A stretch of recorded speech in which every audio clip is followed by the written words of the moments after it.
Get ready for the morning rush. A quick wrap of your news and weather. We'll start with Kristen Curry.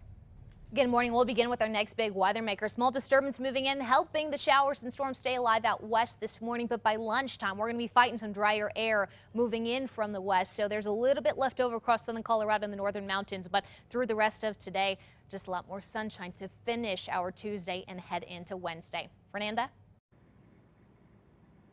Yeah, traffic is slowly moving here on I-40 westbound near the Atrisco Vista exit. We know 3 vehicles involved in a crash here, including 2 semis. One of them rolled over. We know medics took 1 person to the hospital with non-life-threatening injuries. Deputies are asking you to avoid this area. This backup goes on for miles. Adam?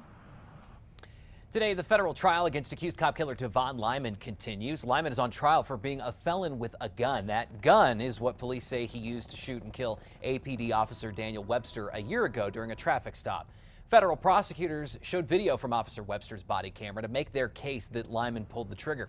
Investigators say a teenage girl was with Lyman on the back of his motorcycle that night of the shooting, and prosecutors are expected to call her to testify against him.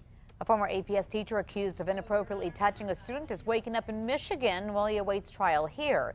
Yesterday, a judge allowed 54-year-old Kenneth Yaley to keep living out of state. This comes just weeks after a grand jury indicted him on criminal charges.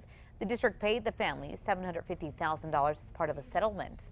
Cop killer Andrew Romero is now facing more charges and more time. Romero was arraigned yesterday on 29 more counts for crimes he allegedly committed in the weeks leading up to the 2014 murder of Rio Rancho officer Greg Benner. He's already serving life without parole for killing Officer Benner. Prosecutors are hoping to add more time. The state's also working to prove that he's a habitual offender, which would add even more time. On to news happening today. Pakistan's prime minister expected to fly to Quetta, where an attack on police cadets killed dozens. The 6-hour siege began late Monday as cadets were sleeping in their barracks. Several militants forced their way into the training facility, then stormed the barracks. They threw grenades and opened fire on the cadets. At least 59 people died. Security forces shot and killed 1 militant. 2 other attackers blew themselves up. On to this, an Australian theme park closed this morning after the deaths of 4 people on a ride. A spokesperson confirms 2 men, 2 women, all 4 died while on a River Rapids ride at Dreamworld, a popular theme park on Queensland State's Gold Coast. Emergency crews say a malfunction caused 2 of the victims to be ejected, 2 others to be caught inside the ride. Investigators are still trying to pinpoint an exact cause of that malfunction. New this morning, healthcare premium is expected to jump an average of 22% for the benchmark silver plan next year. That's according to a government report. The hike is being blamed on insurers raising prices and reducing their presence on the exchanges. Most consumers will likely not notice the price hikes because about 85% of enrollees get federal subsidies. Kristen?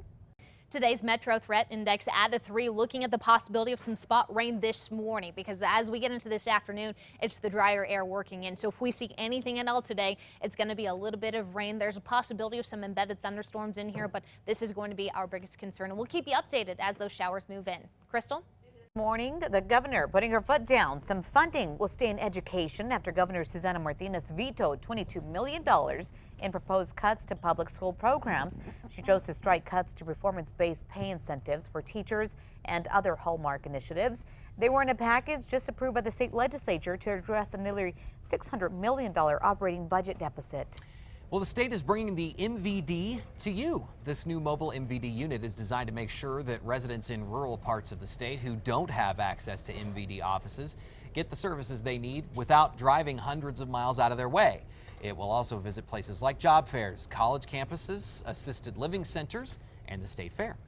On to look at your morning drive. Okay, remember the westbound lanes of I-40 just west of Atrisco Vista Boulevard on 9 Mile Hill down to just 1 lane at this time. That's due to the semi crash involving 2 semis. 1 had rolled over and a car. We'll have more on this throughout the morning. Well, one of New Mexico's most successful NFL players is calling it quits now. Arian Foster, the Miami Dolphins running back and former Valley Viking, has retired effective immediately. He says that his body can't take the punishment anymore. Foster entered the league in 2009 as an undrafted free agent with the Houston Texans. Okay, take a look at this monster house. One person decorating her house for Halloween to the next level. Viewer Melrose sent us this video of her house decorated to look like a huge monster. When you open up the garage, take a look what happened. Yeah, she tells us it was a family project to decorate the house with work put in by her kids and her husband. It's How pretty extensive. creative. That's cute. I love Very it. well done. All right, time now for the 5 facts. Start at number 5, a popular pumpkin patch right here in New Mexico ranks as one of the best in the country. MapQuest.com, TripsToDiscover.com, and WideOpenCountry.com all give McCall's Pumpkin Patch top honors, saying more than 90,000 people visited the family-owned farm just last year. In the last 3 years, they've seen visitors from 48 states, 5 countries, and 4 continents. For more information on McCall's or these articles, go to our KRQE News app. At number 4, fed up. That's what residents who are in charge of maintaining Tomei Hill are saying this morning. While we're still about 6 months away from the annual pilgrimage, residents say visitors are leaving it a mess the rest of the year. They say they're leaving behind trash, drawing graffiti on signs. Some are even building their own shrines. 3 crosses mounted at the top of the privately owned Tomei Hill are the only memorials allowed. They were created to pay homage to soldiers from World War II. At number 3, a cloudy start to our day and still watching some light rain showers move from west to northeast across central and western New Mexico. We'll be looking at drier conditions this afternoon with temperatures climbing back into the 70s.